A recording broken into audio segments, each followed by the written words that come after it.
Long, long ago, before there were stories to tell or even the warmth of sunshine to light the day, the world was covered in a deep, heavy sadness. Imagine a place where laughter had never been heard, where the sun's golden rays had never touched the ground, and where every corner was filled with a quiet, endless gloom. It was as if the world had once been a beautiful painting, bursting with color and life, but then someone came along and ruined it with dark, angry scribbles, covering up all the beauty with shadows and confusion. The colors faded, and the joy that might have been was lost beneath layers of darkness. There were no flowers blooming, no trees reaching for the sky, and not a single bird sang a song. The earth was empty and silent, as if it was holding its breath, waiting for something to change. All that remained was a heavy, lonely darkness that seemed to stretch on forever. But this wasn't how God had made it in the beginning. Once the world was bright and beautiful, filled with light and hope. Everything was perfect, just as God intended, until something went terribly wrong. Some of God's angels who were meant to shine with his love turned away from him. Their choice brought shadows and chaos, casting a dark veil over the world. The harmony that once filled creation was shattered, and the earth was left in confusion and pain. The world felt forgotten, silent and empty, what the Bible calls, without form and void. It was a place where nothing grew, nothing moved, and nothing seemed to matter. The silence was so deep, it was almost as if the world itself was lost in a dreamless sleep. It was a wild, messy place, swirling with confusion and disorder. The earth was like a puzzle with all its pieces scattered, waiting for someone to come and put everything back together. It longed for order, for peace, for a gentle hand to bring it back to life. Deep within the darkness, the earth itself seemed to hope for something more. It longed for a hero, a rescuer, who could chase away the shadows and bring back the light. Every part of creation waited, holding on to a tiny spark of hope that things could change. But God, the great storyteller, was watching. He hadn't forgotten his world, not for a moment. He was preparing to act, to step into the darkness and begin a new story, one filled with hope, courage, and love. He was about to step into the darkness himself, shining a light so bright that all the sad things would begin to come untrue. His love would break through the shadows and nothing would ever be the same again. God would mend what was broken, gathering the shattered pieces of the world and filling them with his light. Where there had been emptiness, he would bring life. Where there had been sadness, he would bring joy. The greatest adventure the world had ever known was about to begin. The darkness was only the beginning of a much bigger, brighter story. The story was ready for a new chapter, and the world was about to discover just how wonderful that story could be. In the very beginning, before time itself ticked its first second, there was only darkness, deep, endless, and silent. But then, something extraordinary happened. Into that darkness, something wonderful arrived. God himself came near, bringing with him the promise of something new, something beautiful. Where God is, darkness simply cannot remain. His presence is like a brilliant sunrise after the longest night, pushing away every shadow, every fear, every trace of emptiness. His light didn't just flicker, it flooded the world, sweeping across the waters and the land, chasing away every shadow and filling every space with warmth and life. The earth, once cold and empty, breathed in hope for the very first time as God's love poured into every corner, every hidden place, every crack and crevice. God didn't look at the messy, muddy world and turn away. He didn't throw it out or start over. Instead, he saw the hidden beauty beneath the surface, the potential for life, for color, for joy. So God spoke, his voice echoing through the emptiness. Let there be light. And with those words, everything changed. Instantly, dazzling light filled everything. It was as if the world took its first breath, awakening to the very first sunrise, golden and bright, stretching across the horizon. This was not just any light, it was God's own light, pure and powerful, the beginning of a great mending. The world was being healed, restored, and made new. God was starting his rescue plan, remaking the world with beauty and life. Where there had been only emptiness, now there was the promise of gardens, rivers, and living creatures. The darkness had ended, now it was time for light. The world was no longer trapped in night but was waking up to a new day, full of possibility. A new story had begun, God's story, written in light and hope, unfolding across the world like the pages of a book coming to life. The world was no longer lost or alone, it was wrapped in gentle light, guided by God's hand, and filled with a sense of peace and direction.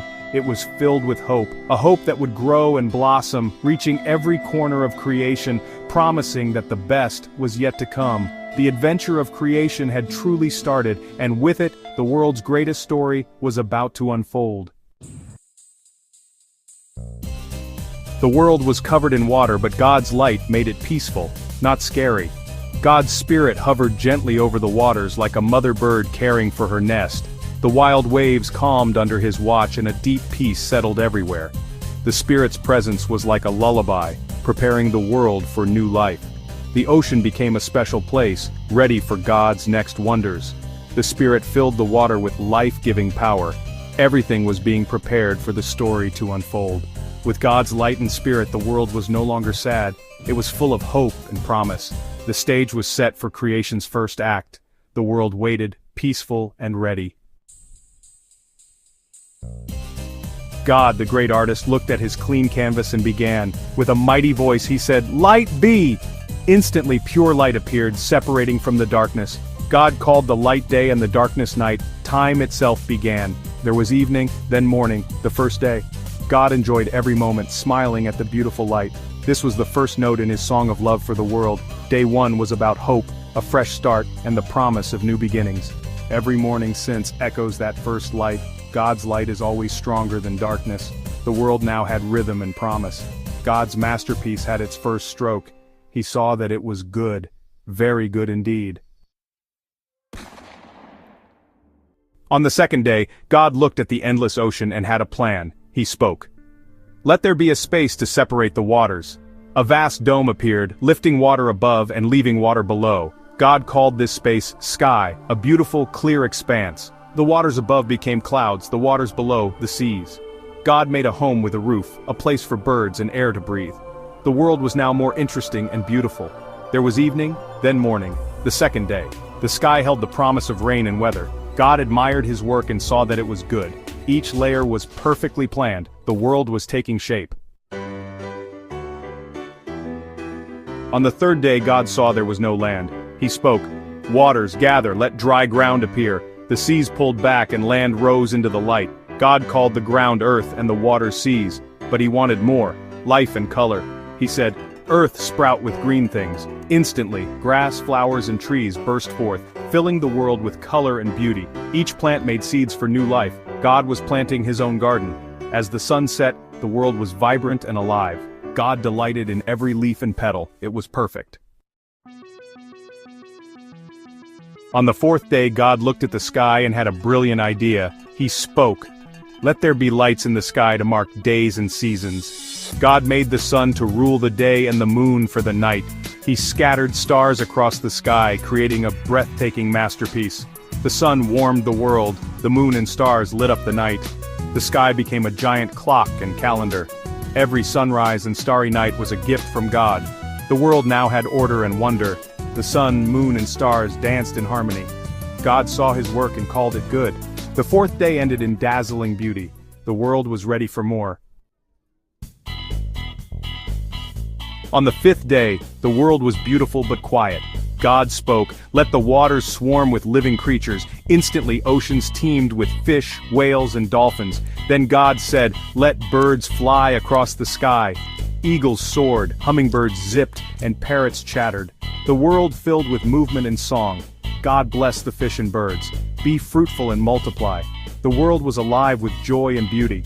As the sun set, the earth was no longer silent. It was a living, singing world. God saw that it was good. Creation was bursting with life. On the sixth day, God's creation was almost complete. The world was already bursting with color and life. Towering trees, sparkling rivers, and a sky painted with the golden hues of dawn. Yet something extraordinary was about to happen, something that would set this day apart from all the rest.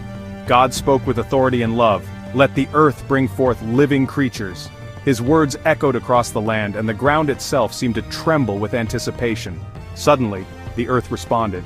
Out came elephants with their mighty trunks, giraffes stretching their long necks to the treetops, lions prowling majestically, and rabbits hopping playfully through the grass. Every animal imaginable, from the tiniest mouse to the grandest beast, appeared in a breathtaking parade of life. The world was now full of amazing creatures, each unique in shape, color, and sound. Birds soared overhead, their songs filling the air, while fish darted through crystal-clear streams.